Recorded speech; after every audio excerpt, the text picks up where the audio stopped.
আচ্ছা, তৃণমূলের লোগো তহবিল কার দায়িত্বে? জোড়া ফুল কি হারাতে চলেছেন মমতা বন্দ্যোপাধ্যায়? মমতা কি ধরেই নিয়েছেন প্রতীক হাতছাড়া হতে চলেছে? মমতার মন্তব্যে জোর জল্পনা। বিজেপিতে থেকে দল ভাঙার চক্রান্ত। ভাবেন কি যে আমি মরে গেছি? ভাবেন কি আমাদের কর্মীরা মরে গেছে? ভাবেন কি অল ইন্ডিয়া তৃণমূল কংগ্রেস মরে গেছে?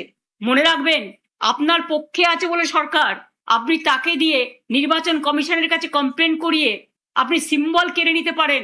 যদিও আমরা জানি সিম্বল আপনার পক্ষে যাবে না, কিন্তু ধরে নিলাম যদি ভ্যানিশ কুমার বাবু আমাদের পার্টিকে ফিনিশ করার জন্য ইলেকশনটাও করেছেন, যদি সিম্বল দিয়েও দেয়, তাতে কি যায় আসে? সিম্বল সেটাই হয় যেটা সাধারণ মানুষ গ্রহণ করে, তৃণমূল কংগ্রেসরা গ্রহণ করে। আমি এই সিম্বল নিয়ে 1 মাস 22 দিনের মাথায় আমি কিন্তু লড়াইটা করেছিলাম। তখন আমি সিম্বলটাও কাউকে চেনাতে পারিনি। আর এখন দরকার আমি গলায় সিম্বলটা ঝুলিয়ে মানুষের কাছে যখন বেরোবো, আপনারা কি আমার কণ্ঠরোধ করতে পারবেন? হঠাৎ করে গেল রব কেন? ভরসা রাখতে হবে কমিশনের উপর, পাল্টা কটাক্ষ ঋতব্রতর।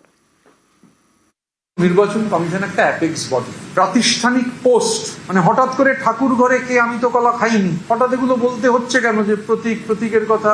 ভরসা রাখুন না নির্বাচন কমিশনের ওপর, অ্যাপেক্স বডির ওপর তো ভরসা রাখতে হবে। দেশের তো একটা কাঠামো আছে, আইন আছে, সংবিধান আছে।